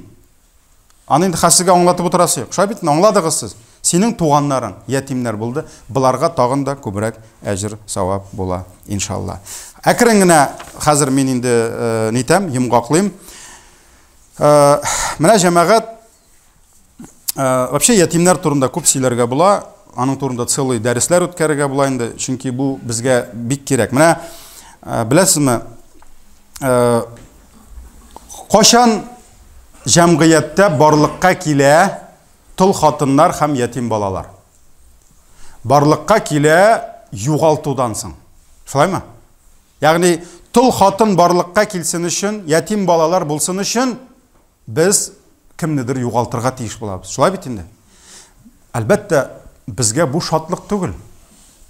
Әгәр дә безнең арабызда үзенең гаиләсен тәрбияләп, тотып торган кардәшебез үлә икән, һәм аның хатыны тол кала икән, балалары ятим кала икән, бу безгә шатлыкмы? Әлбәттә юк. Әлбәттә юк, без кайгырабыз, кардәшебез китеп барды. Әлбәттә безнең мөслимә кардәшебез ир кочагыннан, ир канатыннан мәхрүм калды. Безнең мөселман инеләребез, сеңелләребез әтисез калды. Шулай бит инде, бу кайгы. Ләкин һәрбер нәрсәнең хикмәте бар. Бер яктан бу безгә зур югалту булса, икенче яктан әгәр дә җәмгыятьтә барлыкка килде тол хатын һәм ятим балалар, бу безгә зур мөмкинлек барлыкка килде. Нинди мөмкинлек? Без шушы ятимнәргә хезмәт итеп, без шушы ятимнәрнең тормыш мәшәкатьләрен җиңеләйтеп, үзебезгә нинди зур савап, нинди зур бәрәкәт ала алабыз. Шулай бит инде. Шуңа күрә бу әйберне дә онытырга ярамый. Һәм вагазымның башында әйткән идем. Шуннан башладым, шуннан кайтам. Ятимнәр, бу тема бездән кызганычка каршы без bundan бик ерак. Минемчә, менә күбегез 10 ел, 15 ел намаз укып та, бүген яңа әйберләрне ишеткәнсездер дип уйлыйм. Ятимнәр мәсьәләсендә. Ләкин беләсезме, ятимлек, ятимнәр һәм тыллык ул безгә бик якын тема. Бик якын тема. Ни өчен? Кемнәрнең сабый балалары бар? Кулыгызны күтәрегез. Давайте ирләр генә. Чөнки монда ирләр белән сүз бара. Кемнәрнең сабый балалары бар өйләрендә? Кая? Алхамдулилlah. Менә бүген безнең ничәсе? 3нче гыйнвар. Biz бүген кайтып ятабыз йокларга. Алхамдулилlah, яраткан хатыныбыз, яраткан балаларыбыз. Biz бүген кайттык, йокларга яттык. Төнне үлдек. Берәрбездә гарантия бармы? Исән иртән уянабыз? Юк. Төнне үлдек. Иртә белән безнең балаларыбыз уянды кем булып? Ятим булып. Хатыныбыз уянды тол булып. Бу яракмы бездән? Якынмы? Бу бик якын. Бу бик якын. Шуңа күрә менә бу әйберне уйлаган мөселман, мин бүген кайткач үлеп, иртәгә минем хатыным, яраткан хатыным, минем яраткан сабыйларым иртәгә списокка кирергә мөмкиннәр, Радиф хәзрәтнең ятимнәр һәм туллар списогына кирергә мөмкин дип уйлаган ир, ул бүген үк ятимнәргә ярдәм итәргә тиеш. Һәм ул белергә тиеш, бу беркемнең дә гарантиясе юк. Бүген ир җегет сәүдәсен кыла, бизнесын кыла, хатынына джип алып биргән, молодец. Минем мәчеттә иртән килә хатын кызлар, кич белән килә ирләр. Кич белән минем автопарк намного хәерче.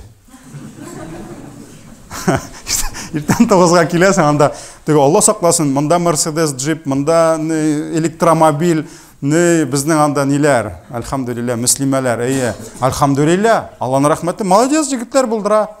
Может, кызлар булдырадыр, белмибез инде асын. Но, кемдә гарантия бар? Бүген яраткан иреңнең яраткан хатыны булып, йокларга яттың да, иртә белән тол хатын булып тордың. Шуңа күрә тол хатыннарны читләштерергә ярамый. Бүген балаларың упакованный, бөтенләй бер тәртиптә, әтиләр эшләп тора, Аллага шөкер, син эшләп торасың, бөтенләй бер тәртип, иртә белән уянды, балаларың ятим. Шуңа күрә нәрсә диде Аллаһы Тәгалә? Ниса сүрәсе 9-нчы аят. Менә бу хакта әйтә безгә. Ниса, хатыннар сүрәсе 9-нчы аят. Аллаһ Тәгалә әйтә: "Вал яхшаллазина лау тараку мин хальфихим дурриятан диафан хафу алейхим фальяттакуллах." Әгәр ди арагыздан ди кайгыз ди үзләреннән соң зәгыйф балаларны калдырырмын дип курыккан, борчылган ирләр ди, алар ди Аллаһка тақва булсыннар ди. Ягъни нәрсә дип килә? Пусть опасаются те ди, которые боялись бы за своих немощных детей ди, если бы им пришлось оставить их после себя ди. Пусть они боятся Аллаха и говорят слово правильное. Ягъни менә бу аят тәфсирдә килә, Ниса 9. Аллаһ Тәгалә кисәтә ди. Әгәр дә балаларым ятимлектә калыр дип курыксаң ди, Аллаһыдан курык ди, ятимнәрне нәрсә? Ятимнәрне тәрбиялә ди. Ятимнәргә күрсәтте. Шуңа күрә җәмәгать нәрсә? Беркемнең дә гарантиясе юк. Беркемнең дә гарантия. Шуңа күрә бер кашан да ятимнәргә карама кимсетеп. Синең балаларыңа шулай караячаклар. Менә мин аны ни өчен әйтәм? Без аңламыйбыз бу теманы. Безгә бик авыр ул. Моннан ничәдер ел элек бір қардашыбыз өлді. Фажиғалы рәвіште өлді, несчастный случай. Аллах Тағала өзі кешірсін, өзі ижмақта қылсын. Аның қалды семьясы, қатыны, балалары. Біздің бітінде, как обычно, қардаш өлгәш бүтінісі жылый, бүтінісіне қызық, семьяға ярдәм итәләр дә, бір жылдан ұнытабыз енді. Шабитінде. Анда әни нәрсә эшли ул, балалар белән. Яра, алхамдулилля, мөслимә кардәшебез югалып калмады, эшли, тырыша, укытучы, педагог белемен бирә, нитә, бөтен сәйбәт, тәртиптә. Шулай мәчеткә килә, китә инде. Мин кардәшнең беләм инде машинасын. Беләм. Шулай ирдән калган машина, инде карыйм чыты бу әкрен генә ыржая башлады инде, бездә шулай диләр инде. Ыржая башлады, крылолары. Машина ширә башлады. Шуннан соң мен инде үземнең остазларга, остаз бикәләргә инде миндә эшләүче әйтәм, әйдәле, нитигәле. Әйдәм яңартыйк әле машинасын. Бер үзе гаилә тартам, әйтәм, тырыша бит инде.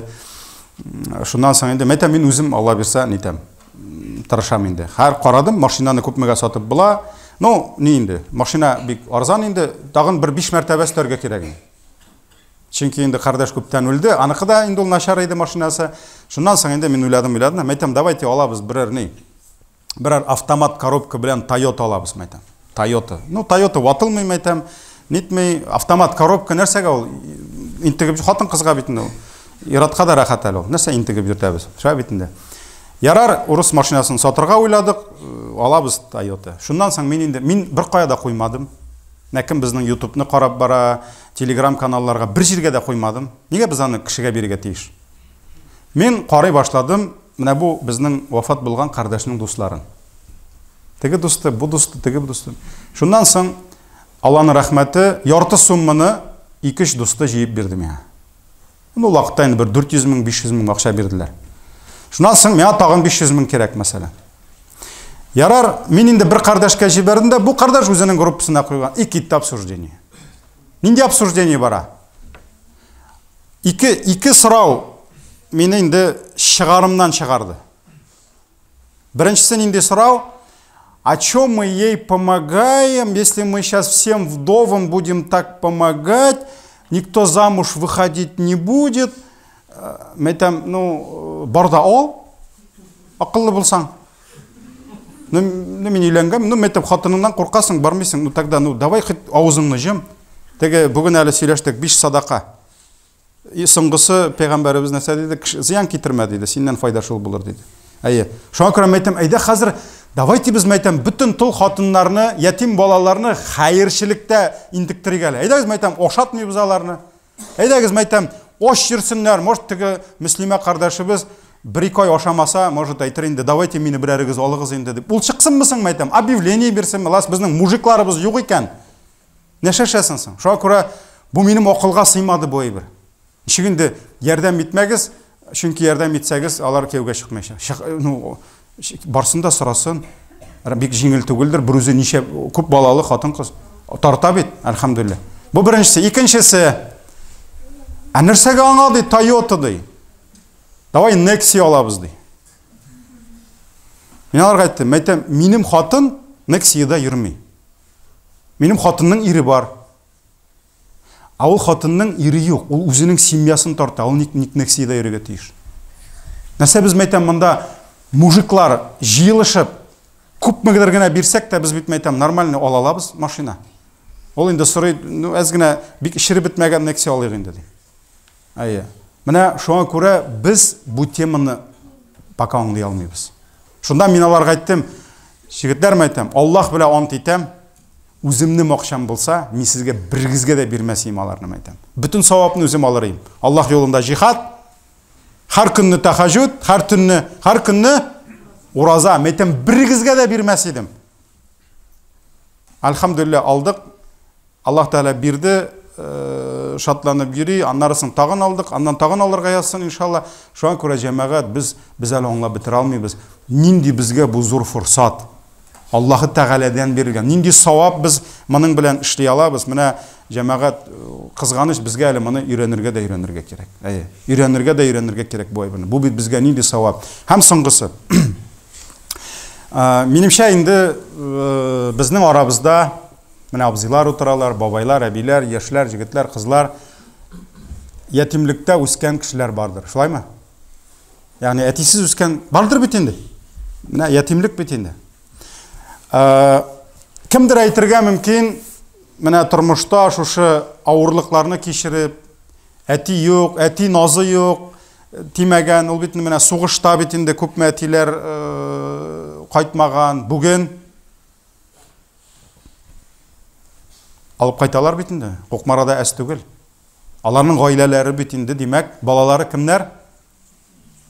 Аларның балалары ятимнәр, аларның хатыннары тол хатыннар. Шулай бит инде. Менә шуңа күрә кемдер әйтергә мөмкин, нишәп Аллаһы Тәгалә мине шулай кимсетте микән дип. Мәсәлән, мин әтисез үстем дип. Менә субханалла, әгәр дә кемдер ятимлектә үсүне ул кимсетү, кимчелек дип уйлый икән, тарихта иң зур ятимнең мисалын искә төшерсен. Пәйгамбәребез ятим булды. Аллаһы Тәгалә аны кимсеттеме? Аны нинди зур дәрәҗәләргә күтәрде. Шулай бит? Аллаһ Тәгалә аны нинди зур дәрәҗәләргә күтәрде. Һәм тарихыбызда, ислам тарихында, мин кирмим хәзер башка цивилизация, башка милләтләрнең Рәсәй тарихына кирмим. Ислам тарихында күпме бүйек шәхесләребез, бүйек җитәкчеләребез, бүйек галимнәребез ятим булдылар.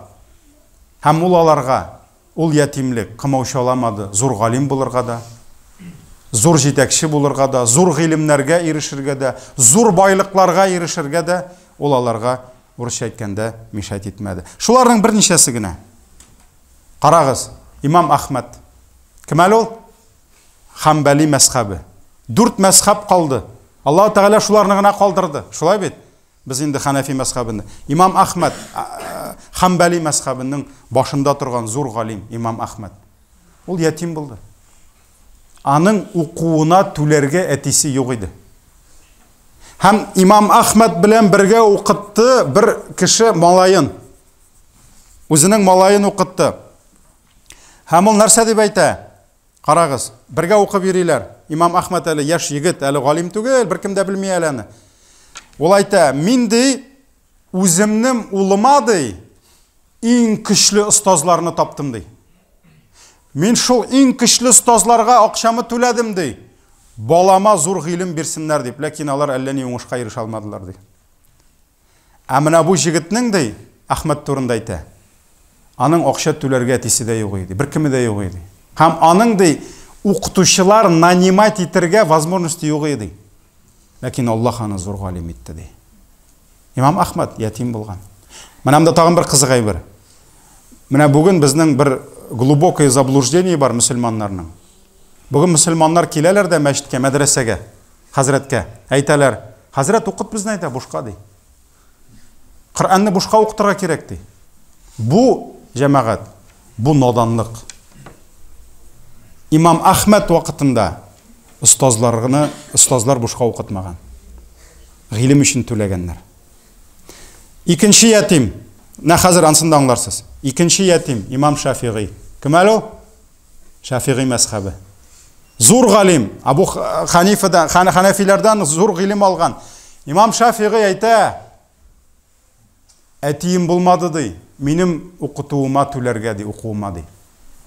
Һәм мин таптым үземнең җаныма якын булган остазны ди. Мин барып шул остаздан мине укыт дип әйттем ди. Ләкин остаз сораган бәяне түли алмадым ди. Карагыз. Борынгы заманнардан гыйлемнең бәясе булган. Бүген генә безгә, давай Радиф хәзрәт, давай Ришат хәзрәт, укыт минем баламны, акча түлисе килми. Психолог кап бара, 2500 түли бер сәгатькә. Ә мәдрәсәдә 200 сум да түлисе килми. Дөрес әйтәмме, юкмы? Мин бер укытучыны алдым мәдрәсәгә Казанда. Хәзрәт, а сколько платить будешь миңа ди? Мәйтәм, ну давай за каждый час 500 рублей дим.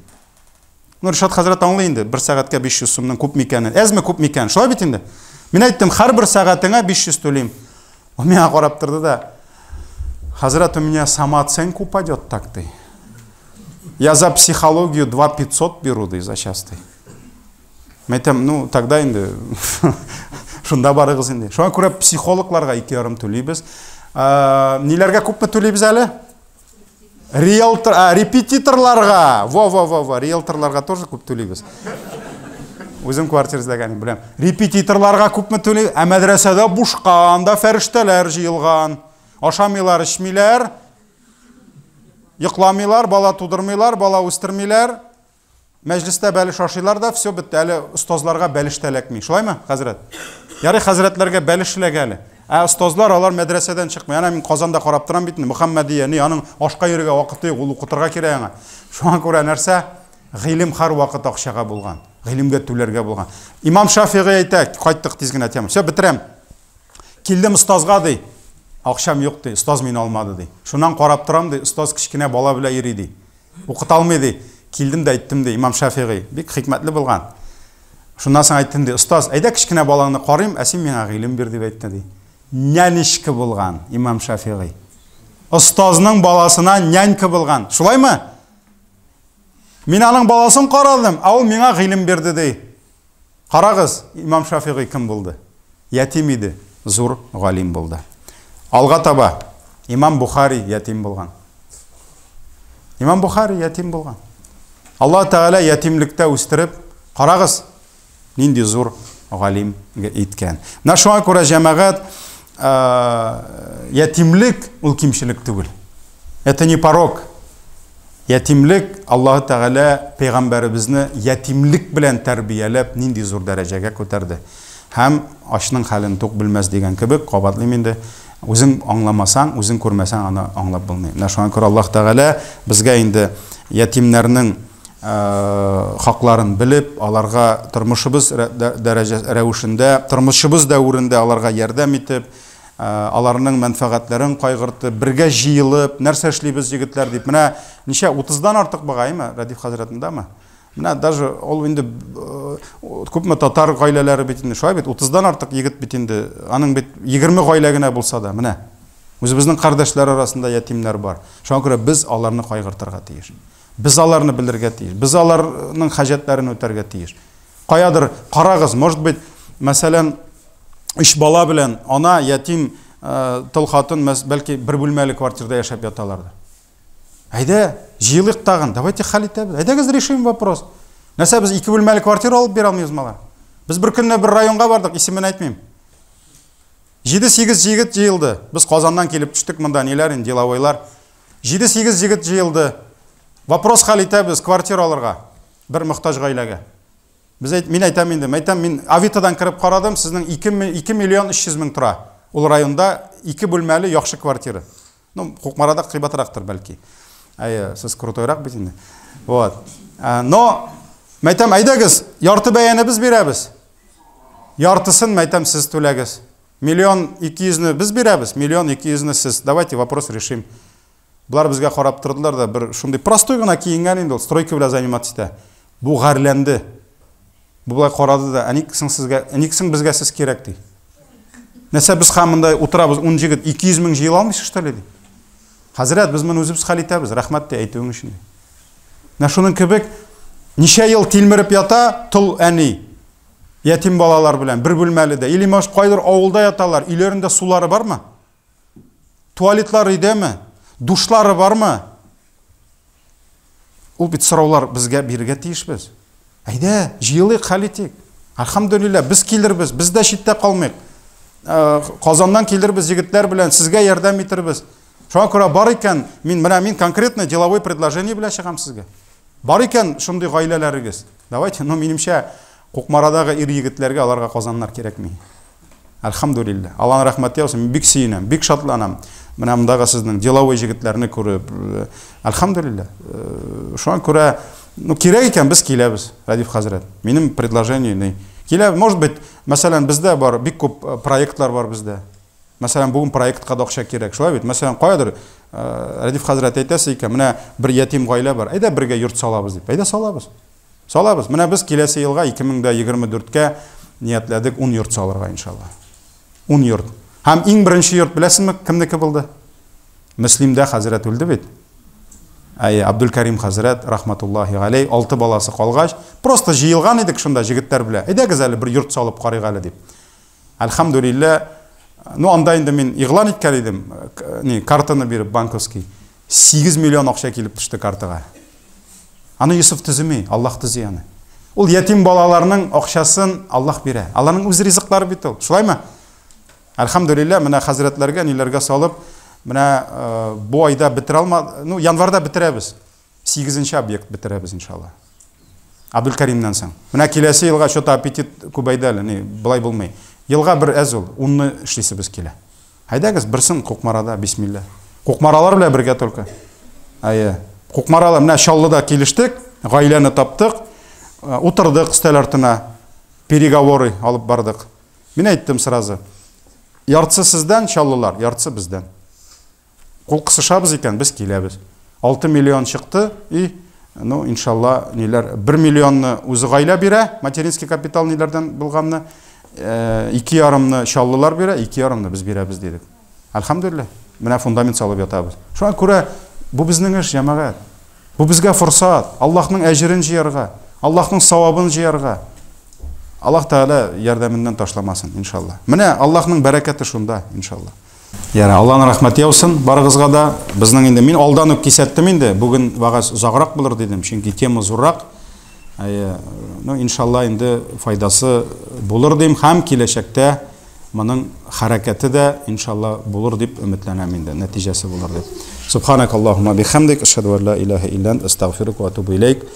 Ва саллиллаһумма аля набийина Мухаммад ва аля алихи ва асхабихи аҗмагин би рахматика.